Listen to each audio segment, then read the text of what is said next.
नमस्कार दोस्तों, आप सभी का स्वागत है। राजा परीक्षित को श्रीमद् भागवत पुराण सुनाते हुए जब शुक्रदेव जी महाराज को 6 दिन बीत गए और तक्षक सर्प के काटने से मृत्यु होने का एक दिन शेष रह गया, तब भी राजा परीक्षित का शोक और मृत्यु का भय दूर नहीं हुआ। अपने मरने की घड़ी निकट आता देखकर राजा का मन क्षुब्ध हो रहा था। तब सुखदेव जी महाराज ने परीक्षित को एक कथा सुनानी आरंभ की। राजन, बहुत समय पहले की बात है। एक राजा जंगल में शिकार खेलने गया। संयोगवश वह रास्ता भूलकर घने जंगल में जा पहुंचा। उसे रास्ता ढूंढते ढूंढते रात्रि हो गई और वर्षा होने लगी। राजा बहुत डर गया और किसी प्रकार उस भयानक जंगल में रात्रि बिताने के लिए विश्राम का स्थान ढूंढने लगा। कुछ दूरी पर उसे एक दीपक जलता हुआ दिखाई दिया। वहां पहुंचकर उसने एक बहेलिए की झोपड़ी देखी।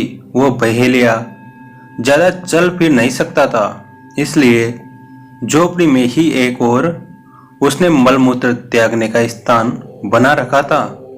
अपने खाने के लिए जानवरों का मांस उस झोपड़ी की छत पर लटका रखा था। वह झोपड़ी बड़ी गंदी, छोटी, अंधेरी और दुर्गंध युक्त थी।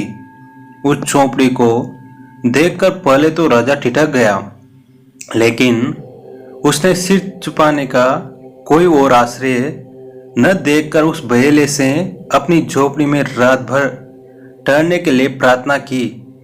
बहेले ने कहा कि आश्रय के लोभी राहगीर कभी कभी यहाँ भटकते हैं।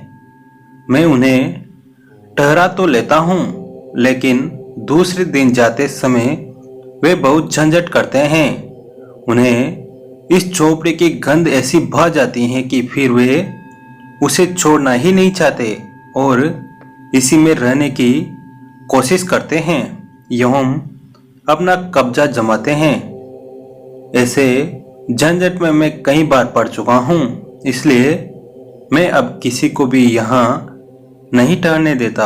मैं आपको भी इसमें नहीं ठहरने दूंगा। राजा ने परीक्षित की सुबह सुबह होते ही इस झोपड़ी को अवश्य खाली कर देगा। यहाँ तो वह संयोगवश भटकते हुए आया है, उसे तो सिर्फ एक रात काटनी है। तब बहेले ने राजा को वहां ठहरने की अनुमति दे दी, पर सुबह होते ही बिना कोई झंझट किए झोपड़ी खाली करने की शर्त दोहरा दी। राजा रात भर एक कोने में पड़ा सोता रहा। सोने में झोपड़ी की दुर्गंध उसके मस्तिष्क में ऐसी बस गई कि सुबह जब उठा तो वही सबसे परम प्रिय लगने लगा। राजा जीवन के वास्तविक उद्देश्य को भूलकर वहीं निवास करने की बात सोचने लगा और बहेले से वहीं ठहरने की प्रार्थना करने लगा। इस पर बहेलिया भड़क गया और राजा को भला बुरा कहने लगा। राजा को अब वह जगह छोड़ना झंझट लगने लगा और दोनों के बीच उस स्थान को लेकर बड़ा विवाद खड़ा हो गया। कथा सुनाकर सुखदेव जी महाराज ने परीक्षित से पूछा, परीक्षित बताओ, उस राजा का उस स्थान पर सदा के लिए रहने के लिए झंझट करना उचित था? परीक्षित ने उत्तर दिया, भगवान, वो राजा कौन था? उसका नाम तो बताइए मुझे। वो तो मूर्ख जान पड़ता है जो ऐसी गंदी झोपड़ी में अपनी प्रतिज्ञा तोड़कर एवं अपना वास्तविक उद्देश्य भूलकर नियत उद्देश्य से भी अधिक वहां रहना चाहता है। उसकी मूर्खता पर तो मुझे आश्चर्य होता है। श्री सुखदेव जी महाराज ने कहा, हे राजा परीक्षित, वह बड़े भारी मूर्ख तो स्वयं आप ही हैं। इस मलमूत्र की गठरी देह शरीर में जितने समय आपकी आत्मा को रहना आवश्यक था, वो अवधि तो कल समाप्त हो रही है। अब आपको उस लोक जाना है जहां से आप आए हैं, फिर भी आप मरना नहीं चाहते। क्या यह आपकी मूर्खता नहीं है?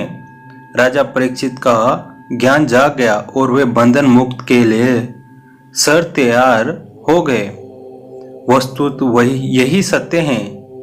जब एक जीवन अपनी माँ की कोख से जन्म लेता है तो अपनी माँ की कोख से अंदर भगवान से प्रार्थना करता है कि हे भगवान, मुझे यहाँ इस कोख से मुक्त कीजिए, मैं आपका भजन सुमिरन करूँगा। और जब वह जन्म लेकर इस संसार में आता है तो उस राजा की तरह हैरान होकर सोचने लगता है कि मैं यहाँ कहाँ आ गया, और पैदा होते ही रोने लगता है। फिर धीरे धीरे उसे उस गंध भरी झोपड़ी की तरह यहाँ खुशबू ऐसी भाती है कि वह अपना वास्तविक उद्देश्य भूलकर यहाँ से जाना ही नहीं चाहता। नित्य याद करो मन से शिव परमात्मा को, सदैव प्रसन्न रहिए और जो प्राप्त हैं पर्याप्त हैं। दोस्तों, आपको कहानी कैसी लगी कमेंट करके ज़रूर बताएं। वीडियो को लाइक, चैनल को सब्सक्राइब जरूर करें। धन्यवाद।